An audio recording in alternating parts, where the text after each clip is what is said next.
Good evening, everyone. How are you going there? I'll just wait till everyone jumps on. So before we get started, takes a while for everyone to click on, and I want to make sure that I've got everything all under control. So let's have a look here as we go live.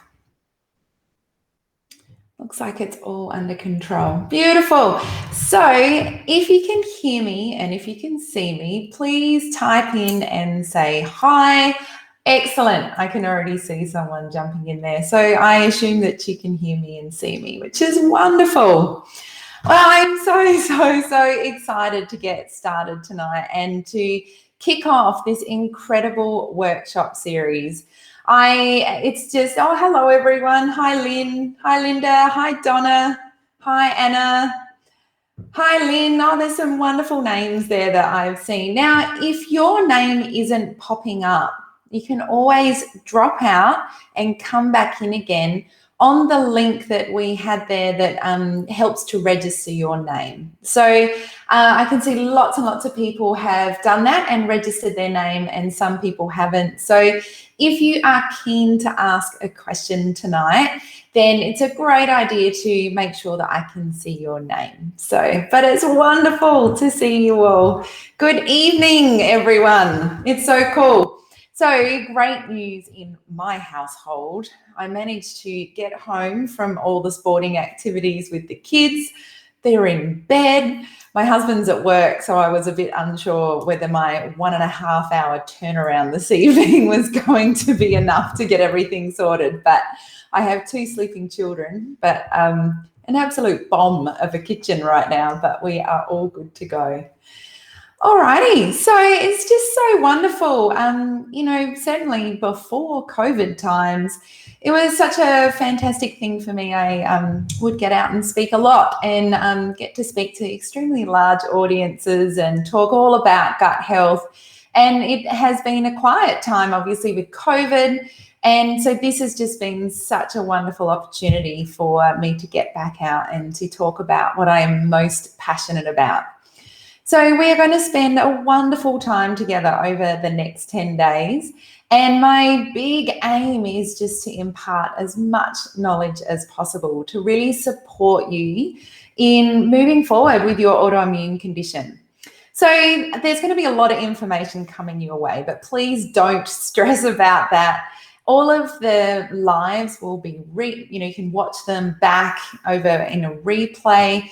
And that's going to be really helpful because I will go through a lot, and it'll be nice to go back, remind yourself, unpack certain things that I talk about. So please make sure that you utilize that replay and that you can watch it. Hi, Sarah. Hi, Kelly. Hi, Jackie. So many people jumping on. Hi, Fiona. How are you going? Excellent. So tonight I'm going to be referring to my notes. Excuse me if I look down, but tonight I'm going to be talking all about that gut autoimmune connection. So I'm going to lay down the basics this evening. So it's really important that when you're going through your, journey of healing, that you understand the why it has happened to you, what you need to do to move forward. It's such an important thing. So I want to really unpack for you the why. So what happened? Why has all this inflammation happened for you? Why has, this autoimmune condition come about? So I want to go through that gut autoimmune connection, and I want to talk about how the gut plays a huge role in our immunity. So it's about 70 or 80% of our whole immune system happens within our gut. And so we've got to know what's going on in there if we're dealing with an autoimmune condition. I am going to talk about intestinal permeability, or what is often known as leaky gut, and how that is the major contributing factor to autoimmune conditions. And in the literature now, it's certainly associated with autoimmune conditions. So I'm going to unpack that. I'm going to unpack about digestion, optimal digestion, and why it's so important and how you can get there. And I'm also going to talk about pathogenic bacteria and toxin load in our gut. So lots and lots and lots to go through. Now, I can see you all popping on there. And so as I'm going through, please, if you have a question, ask away. Kylie and Elisa, and also I think Alicia will be on here tonight. So if you have a question, I will answer it. But if it's a link or it's information that one of the girls can help you with, they will also reply to you in the chat box there. So please use that. We're here to help. Okay, so gut healing just is not linear, and certainly having an autoimmune condition is not linear. But as we know, all disease really does start in the gut. So Hippocrates coined that, many, many moons ago, that all disease or dis-ease in our body begins in the gut. So that's where we need to start. So when we find our bodies in this state of dis-ease and just absolutely screaming at us, please stop and have a look at what's going on. The first place that we have to look is the gut.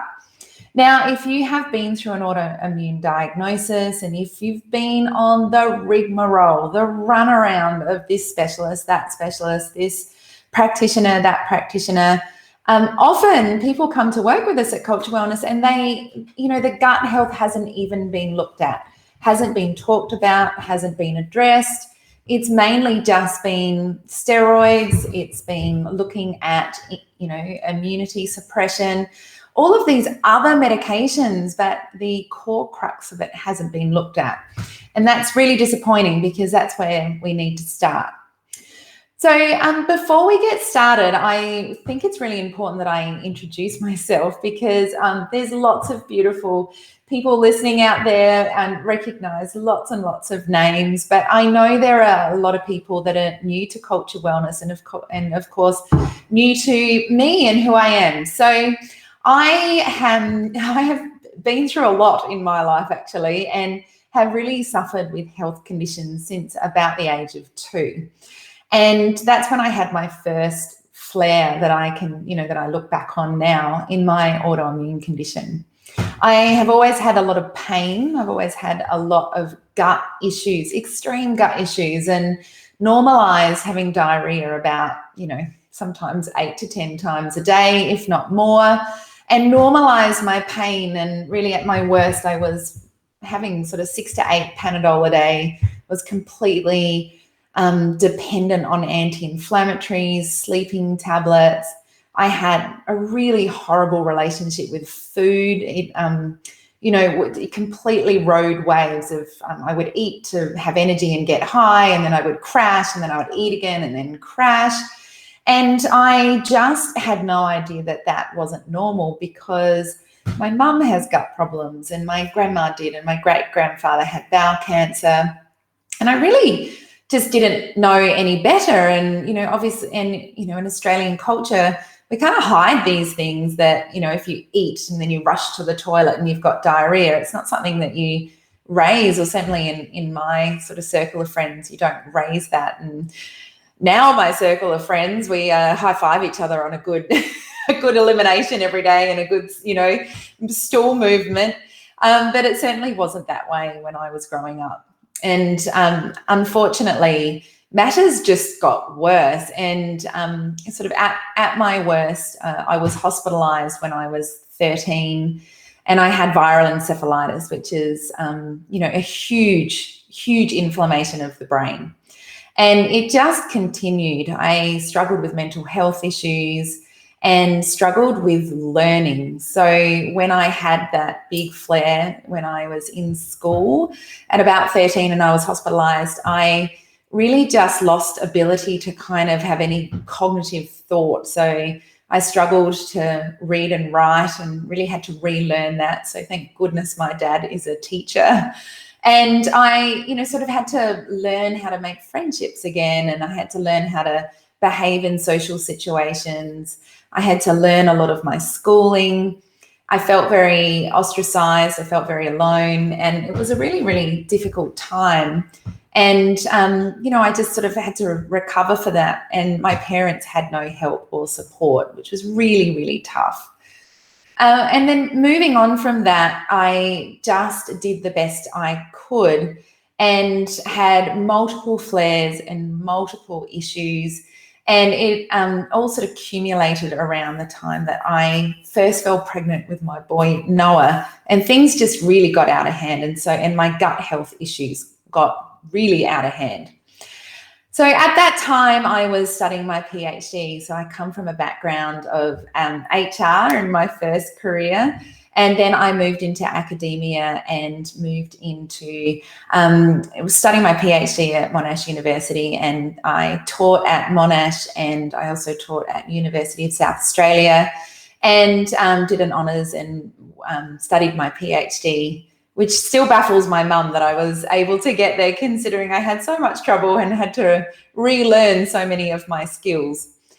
And, as I sort of moved forward and sort of was in that education space, I had my boy Noah, and everything was turning out wonderfully, but I had so many troubles with my birth. I had troubles with Noah. He had extreme gut issues himself. And I will dive into that at another time because it's really important to talk about Noah's journey.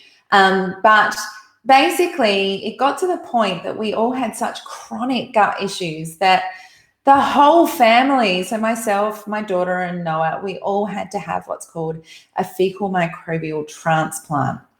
So our guts were in such poor shape that, Noah had, at the age of, 5 when he had the transplant, just chronic yellow diarrhea.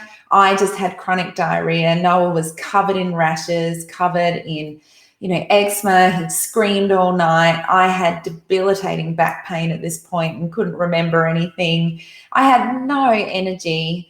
And I love my sport so much, and I would sort of pull it together to play netball or to go out and ride my bike, mountain bike riding or rock climbing, and then I would just crash and not be able to do anything for days on end. And, it just sort of accumulated to this point that I had to sort of make a change, and I dove into the research and realized, something's going on with my gut and I need to make a change. And also at that time, my boy Noah was diagnosed on the ASD spectrum, and he was completely non-verbal, and he had a lot of trouble with his cognition, his memory. He couldn't engage. He couldn't really, he just wasn't present in the world. He wasn't learning, wasn't reaching milestones. And we just decided that something had to happen. And so my husband, who is a nurse, had said to me, look, there's so much diarrhea going on here. Could it possibly be that you've got a gut infection? And this was a long, long time ago when no one talked about the gut microbiome, and there certainly wasn't the testing that we have today. And so we actually had to send our stool samples off to Europe to get our stool tested. And we were able to see that we had a really serious infection, which was C. diff, or Clostridium difficile, which is for the elderly generation actually life-threatening, and also life-threatening for little ones. And so quite surprisingly, we were still alive and kicking. And so because of my research background and my husband's medical background, we were accepted onto a research study, and we received these FMTs. So we flew to Canada and we had what's called a fecal microbial transplant. And that is basically, we completely bombed our guts with antibiotics, and we started again. So we completely annihilated everything and started again, and put new bacteria from a donor, new bacteria into our gut to start all over again. And looks, to me, sometimes I feel like that's when my life actually first started. It was certainly when my boy Noah's life first started, because he started talking again that week when he started having those FMTs. He started engaging with his sister. He started learning. I could finally hear him say, "Mum," and, "I love you." And I could finally see him sort of waking up. I stopped having chronic diarrhea and chronic pain. And, I could see how important your gut is to all these chronic conditions. And as our gut got better, it just got, we started improving. So all of the factors, all of our symptoms, all the stuff that was happening to us just got better. And over the years, I just saw more and more improvements, and I couldn't believe it. I ended up going on and doing further study in integrative nutrition and further study in environmental medicine, and understanding what is this gut and why is it so amazing. And, I couldn't sort of stand around any longer when you go through such a journey like that and your whole health turns around, your family's health turns around. And, when I come from a background of education and, academia and just being curious and wanting to learn, cultured wellness was sort of born out of that. I didn't kind of plan to start a business, but here we are. And so cultured wellness really is an accumulation of my experiences, my knowledge, and also the experiences and knowledge of some incredible people that I have worked with, and also the team at Cultured Wellness. So many people ask about my autoimmune condition. So I have something called PANDAS, which is a pediatric neurological autoimmune disorder associated with streptococcus. So basically, I had strep throat my whole life, and the metabolites, the antigens from that strep throat, unfortunately got into my brain, and my brain inflamed and caused me significant brain issues and brain cognition. And so it's a really, really scary one. No one wants anything to happen to their brain. So that's my autoimmune condition. Now, I was diagnosed with it symptomatically well over 10 years ago. I had an official diagnosis when I was 39, when I was in the States. At that point, you couldn't get a lot of the labs to officially diagnose PANDAS. It's a very rare autoimmune disorder. And so I had that official diagnosis at 39. I'm 45 this year, and so I really have been living with a name of this autoimmune condition for about 10 years. But I have been really thriving with it and managing it, and haven't had a flare, and really have come to peace and know what to do with my autoimmune condition for, about 10 years now. So I'm in just such a wonderful place to be able to get out there and share with everyone the steps that you can take to turn your autoimmune condition around. So I've lived it, and I've breathed it, and I've experienced it. And there are incredible practitioners out there in this space, and so much knowledge. But I have to say that unless someone has really gone through what it is like to live with an autoimmune condition, and the ups and downs, the ebbs and flows, the extremes of how you feel on a daily basis, and the fear and the confusion, and unless you've really lived that, it's very hard for those practitioners to understand, and very hard to understand what you need to implement changes and to be consistent with that to get where you need to go. And so, it's just certainly something that I, can really get out there and help our beautiful community with, because I have lived and breathed it, and I also have the knowledge in this area. Alrighty, so the results of the FMT, yes, it's been a wonderful, wonderful thing. Okay, so let's dive on into it. Let's get started, and I can certainly go back and talk about those things, or I can talk more about it later. Okay, so basically your gut microbiome is a collection of about 38 trillion microbes. Like, our gut is cool. It is so amazing. And these microorganisms within our gut are made up of bacteria, virus, and fungi. So it is a real collection of these microorganisms that make up our gut. So we are really only, by definition, about 10% human DNA. The rest of us is made up of these beautiful living microorganisms. And so when we look at our health and how we're going, we can't, now that we know so much about our bodies and the gut microbiome, we can't, use the sort of saying that, oh, it's in your genetics, your mum had diabetes, or, your dad had heart disease, or Alzheimer's in the family. So, it is what it is. We can't say that anymore because, as I said, our DNA only represents about 10% of who we are. So when we want to look at our health and we want to look to change our health, we've got to look at the 80 to 90% of what our body's made up of, which is this beautiful ecosystem that lives within and on our body. So we have our gut microbiome that so many people know about, but we also have a skin biome, we have a nasal biome, we have a mouth biome, we have biomes all over our body, and they make up who we are. And so we want to nurture that. We want to look after that.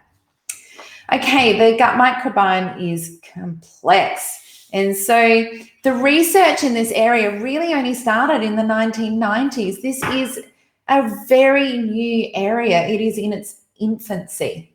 So we're still only learning.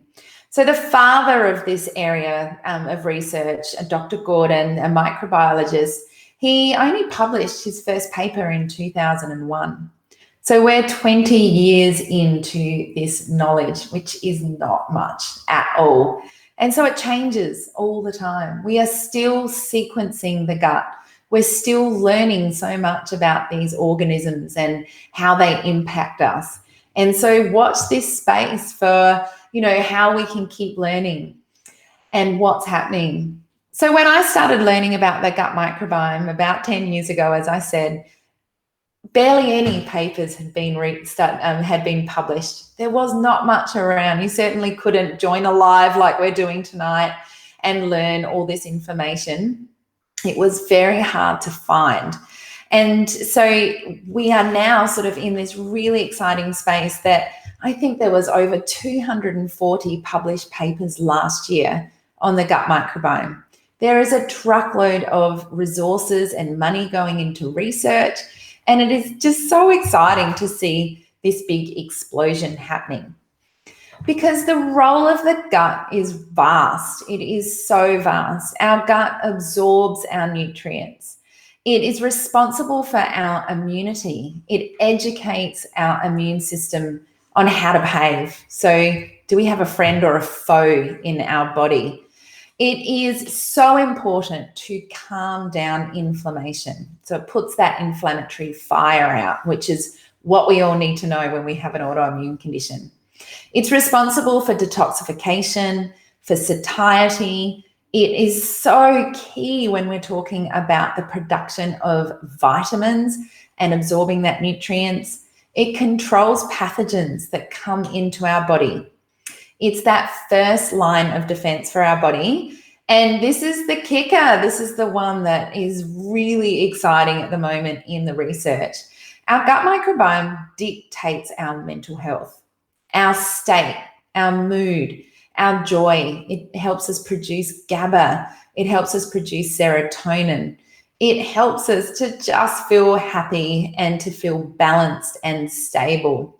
So if you've got anxiety, if you're struggling with mental health issues, your gut is the first place to look.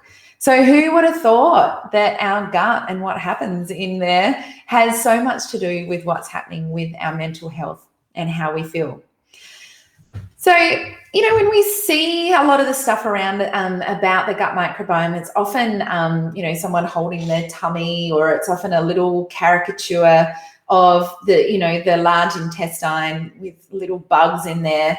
But, it's really important to understand that our gut microbiome it's a hollow tube that starts in our mouth, hollow tube that slips on down and goes right through to our anus, so right to the end. And that whole hollow tube is responsible for our digestion and what happens within that gut microbiome. So I want to spend a little bit of time on that because it's very important to understand that it's not just what happens in your gut, it's the whole process. And so our gut is, when we start that digestive process, it actually starts in our brain. It starts in this phase called the cephalic phase, which is when we look at food and we think, I'm hungry and that tastes good. I really, really want to eat that. And that creates this whole new process of salivatory enzymes, gets us ready to start chewing. Our stomach acid starts to kick in. Our pancreas starts to think, I'm going to produce some digestive enzymes. And we start to think about food. And that it needs to kick in. That is the first thing that needs to happen to start that digestive process. And so if we're not mindfully eating, if we're eating in the car on the run, if we are slamming down a smoothie, if we're watching TV whilst we're eating, if we're at our computer, then we are not going to be mindfully eating, and we're not going to activate that cephalic phase. And so we are going to have undigested food. It's as simple as that. And undigested food is a disaster for our gut microbiome. So we want to be making sure that we activate the whole digestive process right from the start. We want to make sure that our mouth biome is really balanced, that there's no pathogenic bacteria in there, that we don't have any overgrowths of any bacteria, say for example Streptococcus mutans, which is a horrible bacteria that lives in our gut that's associated with gum disease, associated with holes, it's associated with plaque. If we've got an overgrowth of any candida in our mouth, all of those things are going to impact what happens downstream and how we digest our food. So through this digestion and through this hollow tube, on the outside of this hollow tube, we have these epithelial cells. So they line this hollow tube from the small intestine down to the large intestine. And, they have a huge part to play in our digestion as well. But before I get to that, I do want to just go back and say that, with that gut being sort of that big, long, hollow tube, and with also that elimination of our waste and this balance that we need, I just sort of want to make it clear that that balance can shift so quickly. So we want to have this state, this homeostasis where we're in balance, but our digestion gets out of balance so quickly. It can swing and move within a day or two if we don't look after it. And there are some big factors that will throw our gut and our digestion out of balance. So, sorry, I just jumped back a little bit there, but I really want to get this down before I go on to the next bit. So stick with me. I am going back to it. But the big factors that will throw our gut out of balance is stress and trauma. So I can't stress that enough, that stress is going to absolutely throw your gut out of whack, and also trauma. So long trauma that's not dealt with or constant overt trauma that you're dealing with will throw your gut out of whack. Processed food, low fiber, sugar and carbohydrates, so high processed carbohydrates, a lack of fermented foods and a lack of probiotic foods will absolutely throw your gut out of whack. And a big one that is often not, talked about or put out in the literature as much, it is now, but it's taken a while, is that our disconnect to nature, being outside, being exposed to soil microbes, to microbes in the air and the ocean, and our disconnect to nature is a huge reason why our gut is out of balance and why our immune system is so significantly affected. So that's just a few main reasons why our gut gets out of balance. We certainly know that medication, so for example, PPIs, proton pump inhibitors, which inhibit your stomach acid, any antibiotics, anti-inflammatories, antidepressants, any form of medication basically is going to upset your digestive system. Lack of sleep, lack of sunlight. which is basically our modern lives, are causing us to have a lot of distress within our gut, and is going to cause us to have not only this gut distress and imbalance, but therefore the related diseases to that, like autoimmune conditions and other gut-related disorders. So, you know, it's a big, big, big problem at the moment. So we've really got to change that up. Okay, so with regards to our digestion, we have got these beautiful processes in place with our gut, and we want to make sure that they're working effectively to ensure that we can have that appropriate digestion. And so the few things that can go wrong very, very, very quickly is that we don't have enough stomach acid in our gut. Now, as I said before, our stomach is our first line of defense. And what that means is when we eat our food, it's got to go down, you know, goes through goes through our mouth, goes down into our stomach, and our stomach needs to be at a pH of about 1.5. And so that's very acidic. And when I say that's the first line of a defense, it's because that acid actually kills off any pathogens that are coming into the body. So we've all been there. We've all been overseas to, for example, you know, Bali, or we've been to Morocco, or we've been to India, and we've got sick. So we've, you know, brushed our teeth, or we've eaten the salad, or we've had something to eat, and we've got that real chronic diarrhea, chronic vomiting, those sorts of things. And that's a really good indication that if you're the person that gets sick all the time when you're going away on those big adventures, it's a really great indication that your stomach acid isn't protecting you. And it's not killing off, and with that acid kind of like burning them to bits. And it's they are therefore being able to get into the body, and they're able to multiply and set up shop in your body. And that's the furthest thing that we want to happen. We want to protect ourselves, and we want to make sure that we keep this homeostasis. And so stress is the biggest thing that will change that stomach acid. So we see people all the time in clinic that have no stomach acid at all. Things are just going on through right down to the gut microbiome, and nothing's been supported. There's no assimilation of nutrients. There's nothing going on. And so that gut microbiome needs to shift. That whole digestive system needs to shift. Now, once that food passes down through the stomach, it then goes into the small intestine. And this is where a lot of the action happens. It's where we assimilate our nutrients. It's where we prepare and package up the food to be delivered down to, you know, right down to the gut. So our beautiful microbes can make our vitamins. They can release these compounds and metabolites for energy and for health. There's so many cool things that happen within our gut, and it all starts in that small intestine area. So I want to shift to that now, and we'll go back to the gut microbiome and to all those bacteria and what they do. But as we're sort of sitting in this small intestine, I'm going to take a break and have a little drink. Hang on a sec.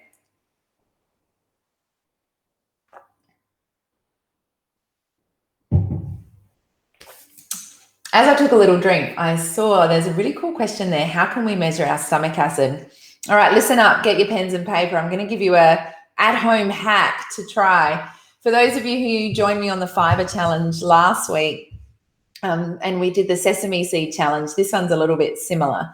So with your stomach acid, you want to be able to see how acidic your stomach is. So if you get a glass of water and get 1/4 teaspoon or 1/2 teaspoon of bicarb soda, and you stir it through, set your stopwatch, and then drink that bicarb soda and see how long it takes for you to burp. And so you want a robust amount of stomach acid in your gut. And obviously the bicarb soda is very alkaline. So when you drink that and it goes down into your acidic gut, it creates a chemical reaction that will make you burp. And the reason why you measure it is because if after 30 seconds you have still not burped, then that's a very surefire indication that your stomach acid needs a lot of help. So obviously, you know, it's a very crude way of testing it. And there are many, many other tests that I'm going to talk about that you will need to embark on to learn more about your gut microbiome. But it's a really cool one. It's a cool at-home hack to see. The Sesame Seed Challenge, I'm sure someone will ask, but the Sesame Seed Challenge, once again, is looking at your transition time. So how long does it take for your gut to transition and eliminate waste? And so the night before or around dinner time, get a teaspoon of sesame seeds and put them in your mouth, and then watch out for them in your stools and see how long it takes to see those sesame seeds come out the other end. And that's going to give us a really good indication of your transition time. And obviously we want an awesome window of about 12 to 24 hours for that transition time. Some people I've seen have been like 20 minutes. Other people we've seen like 3 days, but that is a great indication that your gut's not working and you need some help. So there's 2 little at-home hacks for you to try. So tomorrow, can you please post up in the Facebook group, did you try those 2 little tests? And if you did, let us know what happened. I'd love to hear. Someone's just posted up there that for the Sesame Seed Challenge, it would take days. So let us know, do it. Really sort of embark on learning about what your body's doing. There's someone joining from the Middle East. Hello there. It's lovely to see you jumping in. Okay, and so when we get down to the small intestine, this is where the immune system comes into play. So really listen up on this one. I'm going to take you on a bit of an adventure when it comes to this information. And I also have some slides that I'm going to show you so you can really get a good understanding of this. Okay, so in this long hollow tube, we've got these epithelial cells that line the small intestine and also line the gut. And those epithelial cells are sort of that layer of defense, and they help us absorb the nutrients, and they're a tight junction that helps us keep out any dietary proteins. So that might be gluten protein, ghalatin, it might be the casein protein from dairy. And so these epithelial cells are nice and tight, so those proteins stay in the gut, in that hollow tube, and don't leak out. And so we want them to stay in that hollow tube, and they keep the toxins in, keep the microbes in, so we can detoxify and eliminate. So the large and the small intestine also have these tissues, which is the gut lymphoid tissues, or the GALT, and they are responsible for this 70% of the immune system. And so this is where we see those lymphocytes, like those B cells and those T cells. We see the macrophages, the dendritic cells, and this is where the immune system is doing its thing. It's all happening in the gut. So anything that's coming into the gut, these beautiful immune cells sort of sample what's going on. They send out these messages and have a look around and go, what's that? What's that? Is that okay? What's going on there? So it samples it, and then it presents its findings back to the lymph nodes and says, look, this is all cool. I've seen this before. No need to set out an alarm or an attack. We are fine. And they just then send out these, anti-inflammatory cytokines to keep everything settled. But if we have big molecules that our immune system doesn't want in there or doesn't recognize, then the message is going to go back, to these cells and to say, this is an invader. I don't know what that is. We need to set an alarm off, and we need to do something about this. We need to go on the attack. It's not safe, and we need to mount an attack. So this is all happening in this gut, in the small intestine, and it's, presenting and constantly sourcing and what's going on. So it's an interesting split, a really, really interesting area, because it is such a space where it needs to be in perfect balance all the time. So many messages going around, so much information happening. And what we want those immune cells to be doing is to say, everything's cool, and suppress inflammation and keep everything happening. But unfortunately, and we know this through the literature, that most people have what we call intestinal permeability or leaky gut, which means those epithelial cells aren't beautifully stitched up. There's these holes that are wide open, and these big dietary proteins are actually going through that thin layer and are going past it and going into the bloodstream and going to present themselves in another space where the immune system is like, no, this is so bad, I'm going to start to develop, these antibodies and antigens to these because I don't know what's going on. And I'm now going to activate pro-inflammatory cytokines, and I'm just going to keep recruiting more immune cells and set off these alarm bells. And this is where the real trouble starts. And this is what the connection is between the gut and the autoimmune condition. So when the gut is in balance and it's doing its job, everything stays calm and there's no inflammation. When the gut is out of balance and there's dysbiosis and there's inflammation, there's undigested food, there's pathogenic bacteria in there, there's worms that you picked up in barley, there's a strep infection in there, there's a staph infection, there's H. pylori, Campylobacter, whoever else is in there. If they're all in there causing these toxic compounds, they're causing problems within the gut, then our immune system's just going to go, I don't know what's going on here, but I'm going to send up all of this attack, and I'm going to release a whole heap of inflammation, these cytokines, to try and work out what to do. So let me show this to you. Do you see how clever that was? How I just kind of popped that up. So give me a just say yes if you can see this. Oh, I just had a look here. I love how people are looking at already doing the, the stomach acid test. All right, so let me get this up. It might be a bit easier if I show you. It's not much better. Anyway, so you can see the top here. We've got the microbial area here, so where the gut bacteria is, and we've got our defenses here. So, this mucin layer along the top. And then we've got this epithelial cell. So this is where we want to keep these junctions nice and tight. So can you see these ones? This is nice and tight. This is what we want it to look like. But unfortunately, this is too wide. This is where it's opened up.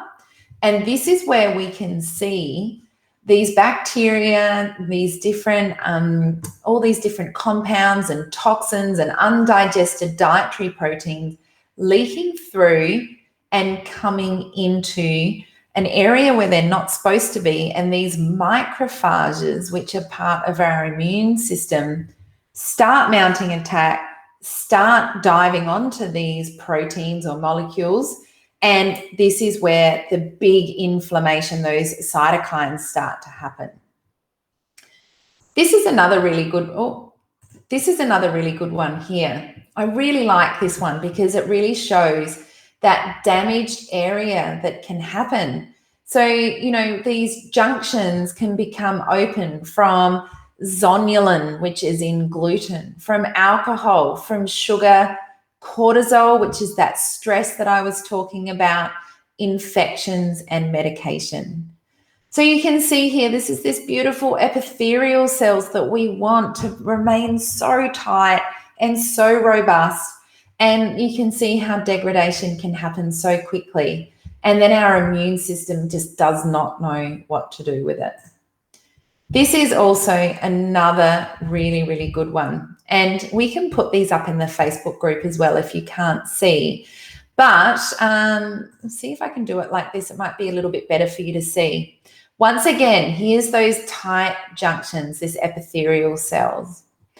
We've got these beautiful bacterial metabolites, and short-chain fatty acids is the one that I'm really going to dive into and talk about, because that's where we get our energy from. And anyone who's got chronic fatigue out there, cognition issues, Alzheimer's, all those sorts of things, you want to be making a truckload of short-chain fatty acids. These things are the key to energy. They're the key to getting better. They're very, very important. And so we've got these bacterial metabolites here. And we've got this calprotectin, which is how we measure inflammation. We've got our microbes. But look at here, like this one is that Clostridium that I was talking about, that I had, that, I needed an FMT for. It caused so much trouble. It can cause so much inflammation. It leaks through. And here's these dendritic cells. Here's the macrophages, the trigs, all of these immune cells that are suddenly on high alert.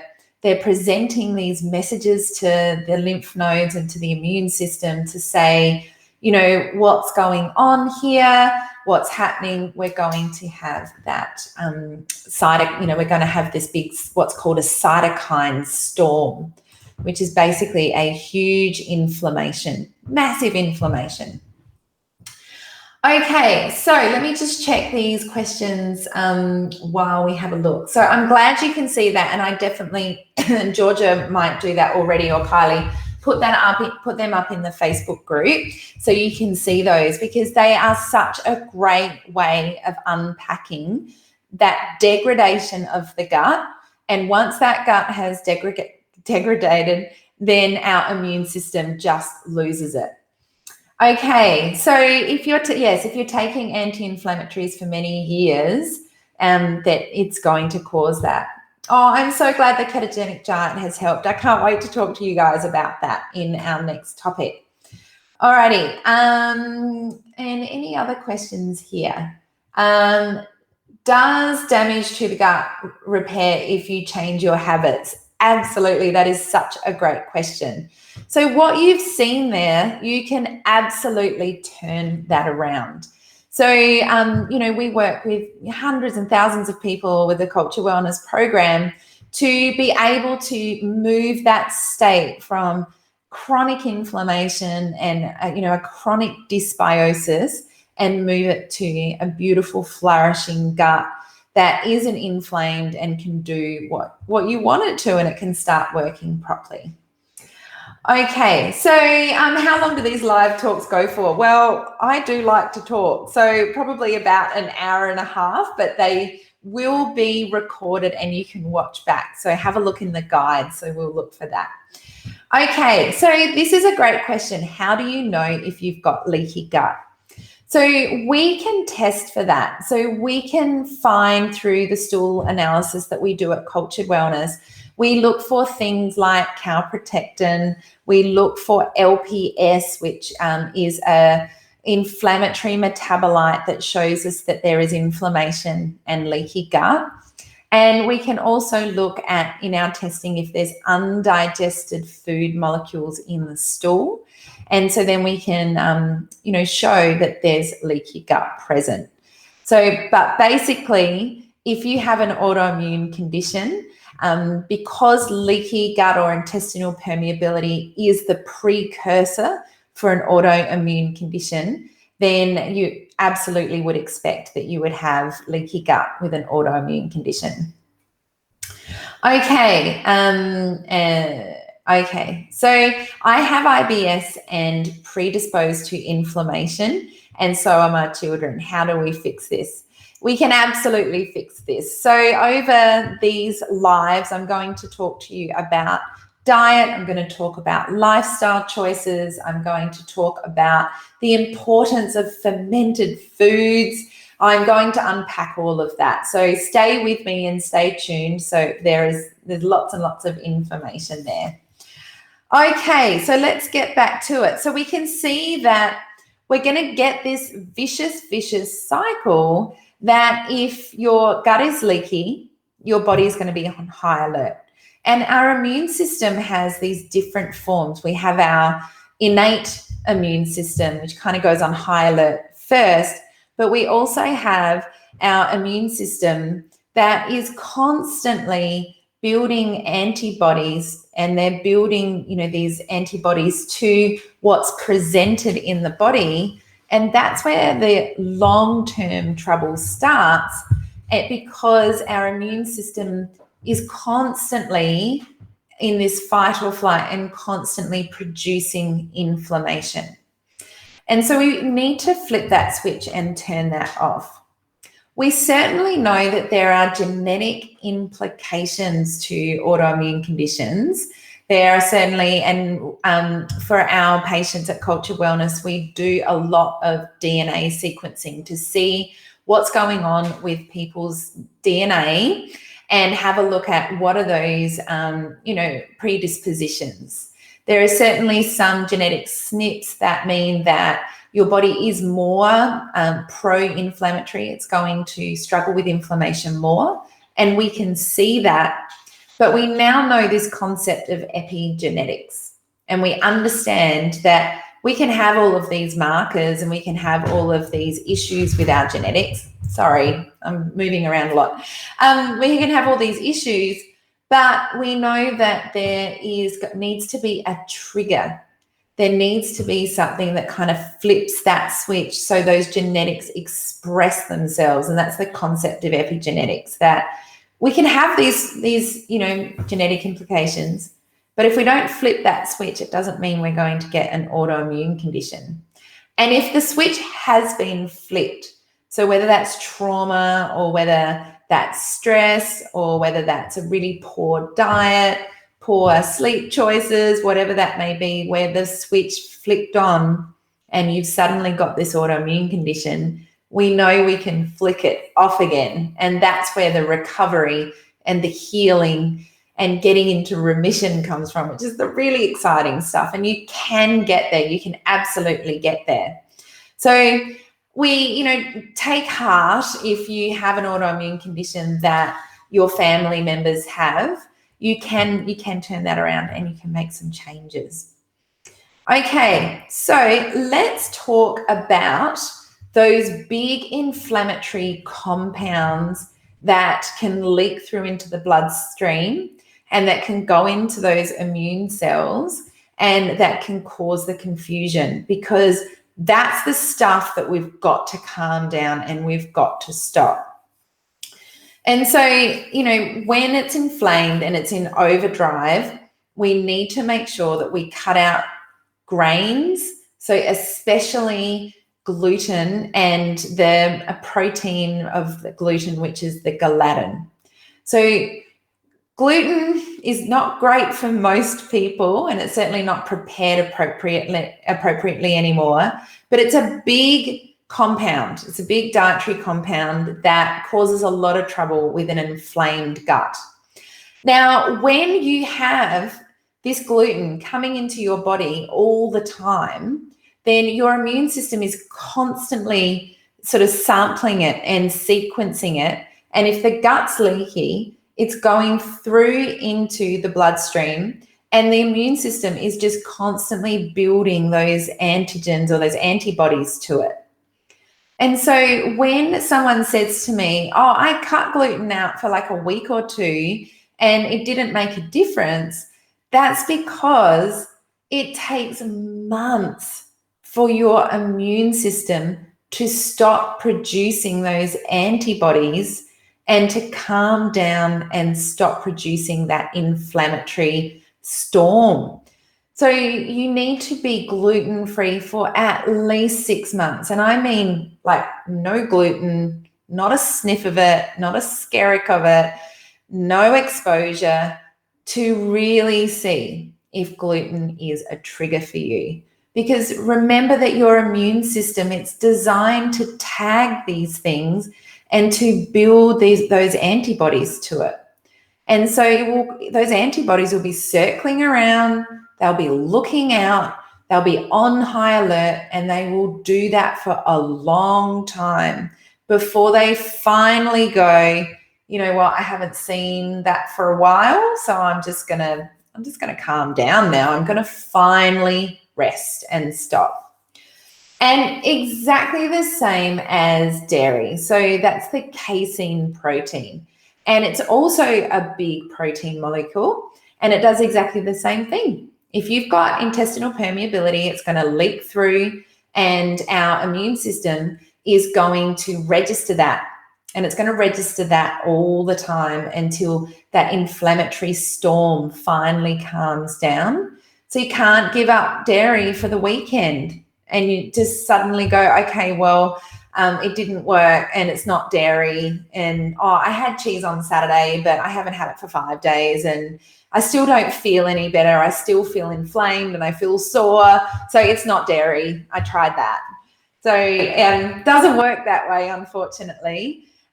Healing and recovering from an autoimmune condition takes structure, consistency, and it takes like absolute determination, but it also takes support and care from health coaches and from practitioners like us to go, okay, this week we do this week we do that. Now we're going to do this, and we're going to have a structured way of doing it and a consistent way of doing it to finally calm that immune system down. So you can't just randomly do something for a week. You can't randomly try some herbs or randomly try turmeric for a couple of days and think that it's going to work. Our immune system is so intelligent. We need to recognize that. Okay, so Graves is a really, really interesting one. And once again, when you look at bringing it back to this concept of our gut being inflamed, our immune system being confused, it doesn't matter what the autoimmune condition is. We've got to get back to getting the gut back in check, bringing down that dysbiosis, and that's where we get the healing. So yes, we have dealt with Hashis, we've dealt with Graves, we've dealt with celiac disease, we've dealt with all sorts of autoimmune conditions, Crohn's, ulcerative colitis, the list goes on. But in the end, it is the same key response that's happening, is that the gut is completely out of balance. And we need to find out what's happening. Alrighty, so the next thing that we want to take out is eggs. Now, this is a really interesting one. So eggs also have a big protein molecule to them as well. And for a time, for some people with autoimmune conditions, when their gut is leaky, the eggs will also cause problems. So does the nightshade family. So that's things like tomatoes, eggplant, certain spices, cacao, for example, so chocolate, all of those things, those nightshade family, they're very inflammatory to the body. And those compounds, those pro-inflammatory compounds will cause issues. So if you've got arthritis specifically, or any pain-related conditions like fibromyalgia, then nightshades are a big one for you to cut out to get back to living pain-free. So it's a huge one. You've got to change. Alcohol, no surprises there. If we are made up of microorganisms and bacteria, and if you think about it, if you get an infection or if you want to kill off a microbe, what do they do? What did they do in the olden times, or what did they do? They poured alcohol over it to kill off everything. And so it's the same as us. We're, made up mostly of microbes. If you drink alcohol, you're basically killing off yourself. So you cannot drink alcohol. and when you're recovering your gut microbiome. It's as simple as that. There is no cheeky one on the weekend. We need to be really clear about that recovery phase.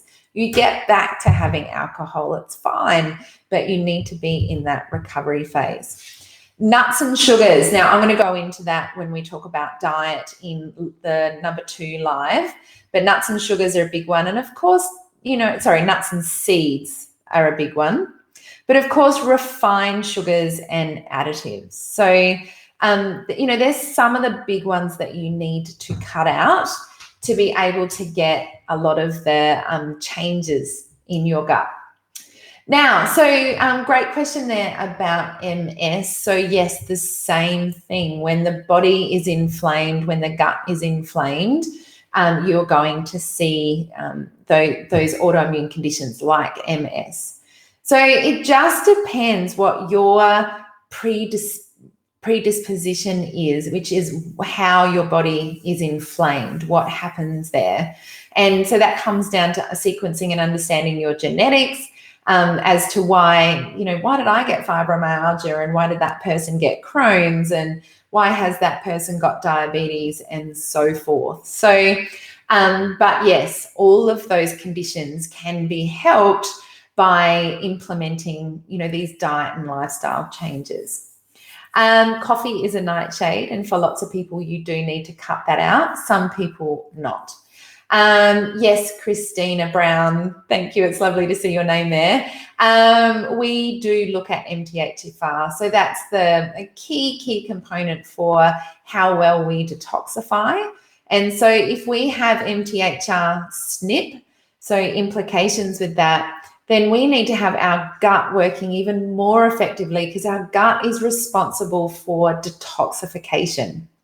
So MTHFR is responsible for that methylation and detoxification.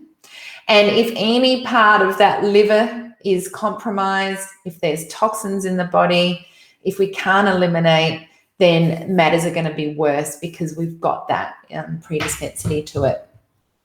So yes, diabetes, lupus, the list goes on. So fatty liver, yes, I will be covering that in the next live. Okay, so when we are talking about the gut, I want to go back to this, the gut microbiome and this collection of these awesome microbes are in there. So to recap, we want to make sure that our gut isn't inflamed. We want to make sure that we are digesting our food appropriately. And I'll go into that more in the next live. I just want to kind of give you some foundations here before we go into more of the nitty-gritty. And we know that our immune system will constantly be attacking and constantly be sending out messages about that pro-inflammation if we have a leaky gut and if we have undigested food. So we've kind of got that down pat now. And if you need, to go back and listen to this again, then, just to get that down pat, then please do. But what I want to look at now is that we know that things like colitis, for example, there's some pretty cool research on the fact that changes in diet, so cutting out those inflammatory compounds that I just talked about before, for example, gluten and casein and so forth. There's a really cool study that 73% of colitis patients in that study had clinical remission. So their clinical remission was achieved and maintained for 6 weeks after.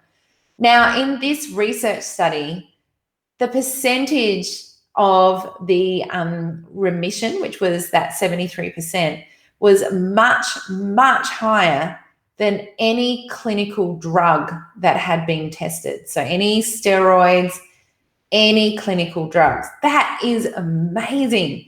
So most of the clinical drugs have about a 50% efficacy for supporting those conditions such as colitis. But in this study, when they measured diet, it was 73%. So why are we not going with diet first before we go with medication? And the answer is pretty clear. There is no money for, pharmaceutical companies in us making dietary changes and lifestyle choice changes.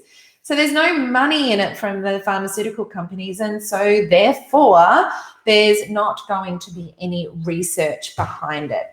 And so the information's not going to get out there as much, which is why it's so important that, we get out there and we start talking about it and we tag our friends and we tell people and we really get out there and make sure that people understand how easy it is to make changes, and we don't need drugs for that. We don't need medication. We can calm this down and manage, maintain, find remission and get into recovery through diet and lifestyle.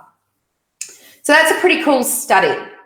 So how does, when your gut get out of whack, you suddenly start to have issues not only with autoimmune conditions, but when it's not doing its usual job, we don't digest our nutrients. So suddenly we're iron deficient, we're B12 deficient, we've got vitamin D deficiencies, we're zinc deficient, we're B6 deficient. We're pretty much just deficient in everything because our gut needs to do that.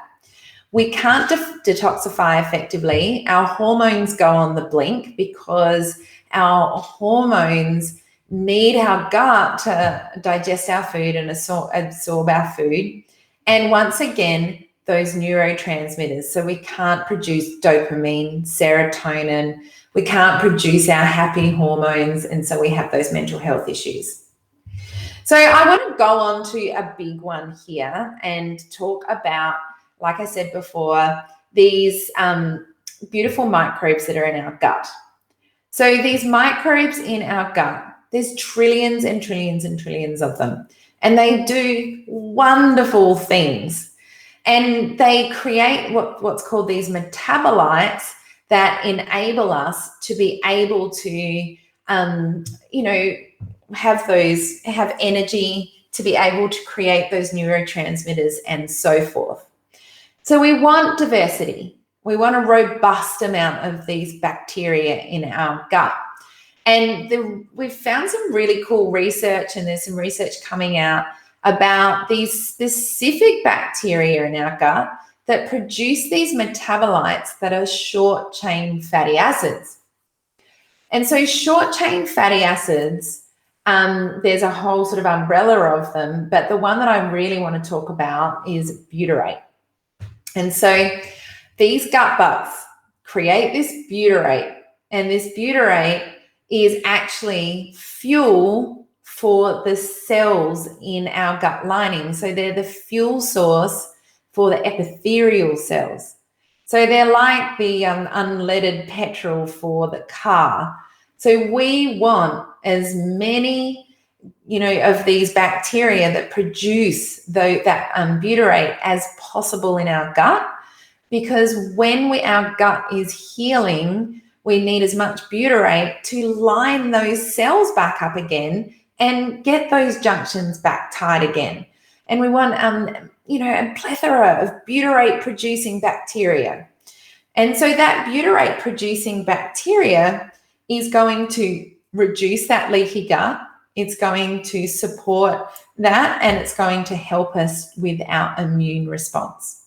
And so that's just one lot of bacteria, and they do, one job of producing that butyrate. But we have other bacteria in our gut that produce, an incredible amount of, good histamines, for example, or they produce GABA, which helps us to calm down and to feel settled, and helps with anxiety, helps with cognition. And we have so many of these different metabolites that these bacteria produce. But when we have had an infection in our gut, we have had that dysbiosis in our gut, then we start to see those beneficial bacteria, like the butyrate producing ones, or the ones that produce our neurotransmitters, or the ones that help us to produce all these different great compounds that our body needs, so producing B12, for example. When there's an infection and that dysbiosis, what happens is those, our gut starts producing what's called LPS, which is another compound that is inflammatory, causes our gut to become leaky, and also produces other compounds like oxygen, and that oxygen then feeds those pathogenic bacteria, so they multiply. And they ended up just taking over the space. And so then we have a lot of pathogenic bacteria and not much of the good bacteria. And so once again, in someone with an autoimmune condition, we see a huge amount of pathogenic bacteria and a very small amount of beneficial bacteria. And so not only is the immune system confused, but we also see that we're just not producing any of the things that our bodies need to function and to survive. So we are extremely deprived in all of the functions of our body, which makes it so difficult for us, so difficult. Okay, so where do we go from here? So the first thing, as I sort of wrap all of this up, there's a lot to go through tonight. The first thing as I wrap up is we need to stop the fire now. We need to turn off those inflammatory cytokines. We need to turn off the immune system that is constantly on high alert. And the first thing you need to do is to change your diet. Now, I'm going to go into that in the next live. So I'm going to unpack all of that for you.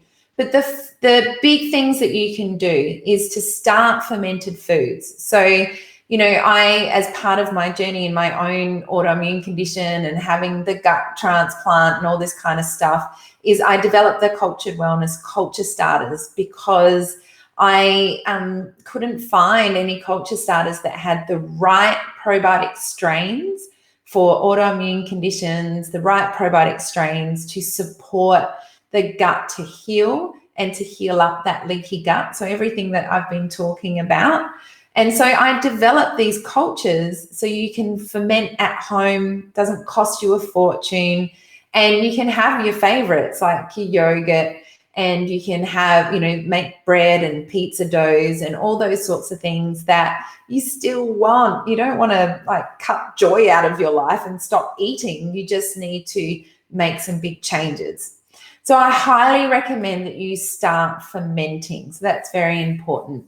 So in the Facebook group, there's a guide in the Facebook group about the things that I recommend that you need to start and you need to try as we go through this journey of me explaining everything that, you need to start to change. So in that guide, you'll see that there's the cultures that I recommend, and they are also on special at the moment, obviously, because we're putting on a workshop. We're going to give you lots of awesome specials. So go in and have a look and make sure you order your cultures so you can make your own fermented foods, because you need to cut out that gluten and the dairy, and you're going to have to make some dietary changes. So go and grab those and get ready. So we've, got the next live coming. So fermented foods traditionally have histamine forming strains in them, but that's the reason why I developed my cultures, because they actually have D-lactate free probiotic strains. So those particular strains in those cultures actually down-regulate a histamine response. So they consume the histamine and they actually support histamine intolerance. So the fermented foods, the Cultured Wellness cultures, are going to be really fine if you've got a histamine issue. And in fact, they're going to support your histamine issue. If you have histamine issues, you have a leaky gut, and you probably have parasites and worms because they give off a truckload of histamine. So you want to get to the root cause of why you've got those histamine issues. So you can make all sorts of things, and we're going to get into the dietary changes in the next live, but someone's put up a great question there about, is the pizza dough keto? So with my diversity dough, which is one of the cultures that I developed, you actually ferment the beautiful diversity dough and you make pizzas out of that. And because it's been fermented, the fermenting process gets rid of all the carbs and all the sugars and just leaves you with this beautiful probiotic sourdough. And so, yes, those pizza dough is ketogenic. Same with the amine sensitivity. The cultures will actually down-regulate that. And once again, amine sensitivity, you want to look for the root cause of that. And amines especially we see in parasite infections and worm infections. Okay.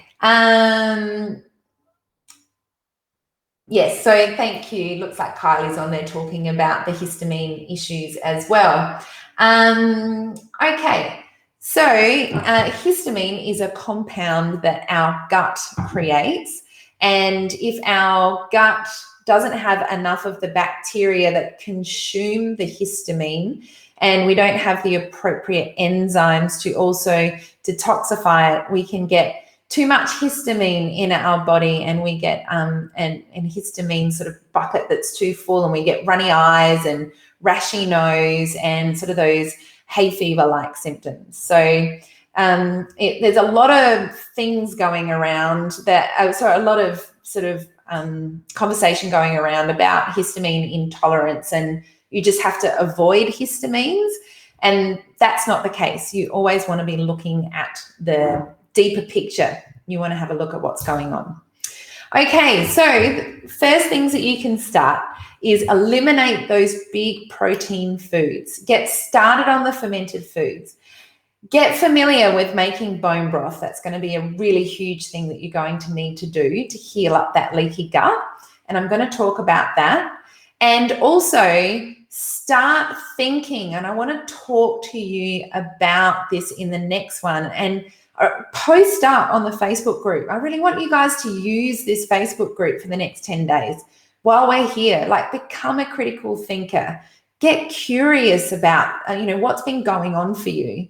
But we know that most autoimmune conditions comes from a trigger, and a lot of the time that trigger is either an infection or some form of trauma. And so, we know that, Epstein-Barr virus, for example, is really common in, chronic fatigue, for example. We know that, thyroid disease is, and Hashis, for example, is an underlying viral infection, mostly from Epstein-Barr.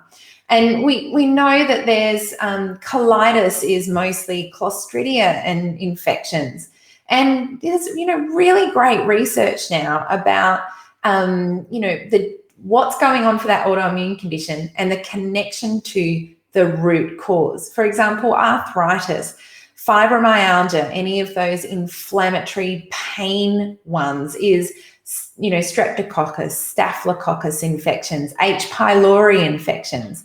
We know all of this now. And so what I'd like you to do for your homework, because remember, I come from a teaching background, what I'd like you to do for your homework is think about, when was the last time that you felt well? Now, for some of you, you might not be able to answer that, because for me, it was when I was 2, and my mum remembered me as this bouncing, beautiful baby until I was 2. So for some of you, you might not be able to answer this question. So you might have to ask your parents if they're still alive, like I had to ask mine. But think back to, when was the last time you felt well? And think about, what was the, sort of the sequence of events after that? So was there a traumatic situation? So I was in the Boxing Day tsunami, and it was horrific. It was absolutely horrific. You can only imagine.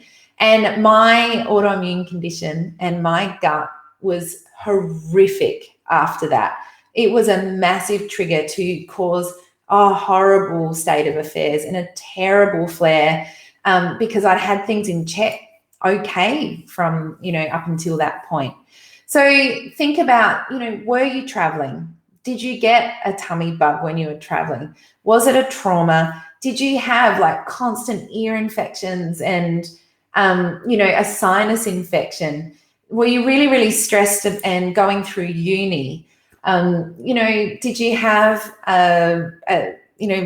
what's another one? Food poisoning, all of those kinds of things. So have a think about when was the last time you felt well, and then what was some big things in your life that happened.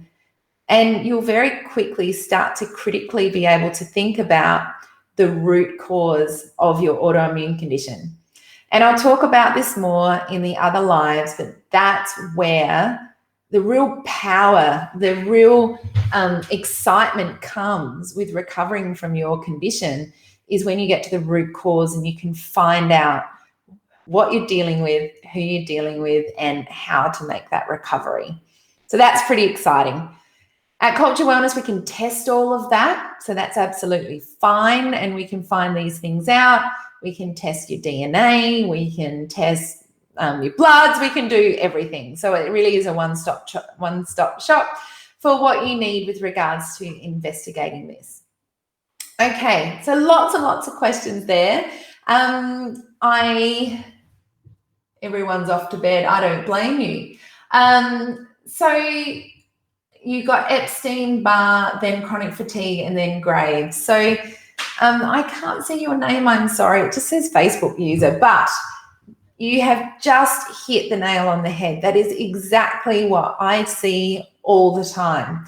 There's an overt virus, and then the chronic fatigue, and then the Graves, and off you go. So thank you for sharing that and putting that up there, because that's the sequence of events. That's what happens.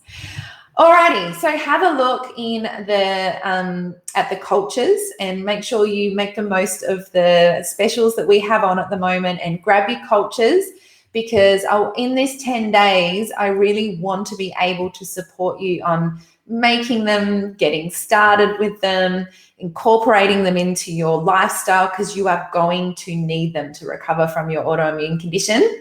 So yeah, grab them. We can post them out to you whilst we're doing this workshop, and you can ask away with the questions, which is great. Next live, I'm going to be talking all about the diet. So hold on to your hats for that one. And then obviously we're going to go into lifestyle changes as well. So it's just been really, really fascinating to share this all with you. I think that I have covered everything off that I wanted to cover tonight, which has been great. Post your questions up in the Facebook group. Watch back over this if you need to. And thank you. Oh, yes, I will be talking about stool testing. So don't worry, I'll be going through that. And for those of you who want to know about our one-on-one programs and having support to work with us to, develop your treatment plan for getting better, you can also reach out. We're opening our books at the moment during this workshop for our one-on-one programs, which if you have an autoimmune condition, you really need that. You need to work with us on a one-on-one program. And yeah, I think I've covered everything for tonight. So thank you so much, everyone. It's been so wonderful to connect with you. Keep asking questions, keep critically thinking, and yes, talk to Di, talk to all of the beautiful people who've been through the program. They've got so much information and a wealth of knowledge. And I will see you all on, when will I see you? Thursday night. So after netball and in my family, and we will dive on into diet, ketogenic diet, how awesome that is, and we'll go through the nitty-gritty of what you need to change. So good night, everyone. See you later.